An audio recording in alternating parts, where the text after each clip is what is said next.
Hello, friends. I am the Earth. Yes, that's right, the very planet you live on. And today I woke up a bit sad. Do you know why? It's because I dreamt that there was even more water pollution. So much so that all living things that live in the sea, oceans and rivers had disappeared.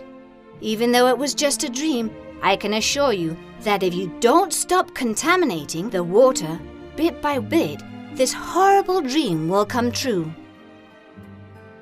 The water's contamination worries me tremendously. Everyone knows that the water is imperative for life. Without water, there would be no plants, nor animals, nor even us, human beings. But I don't want to upset you with all that I have told you. As bad or complicated things may seem, there is always a solution.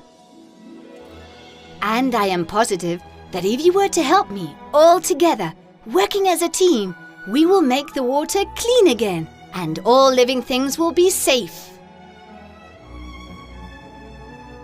If you take care of the water, you will be taking care of me, my nature, as well as all living things.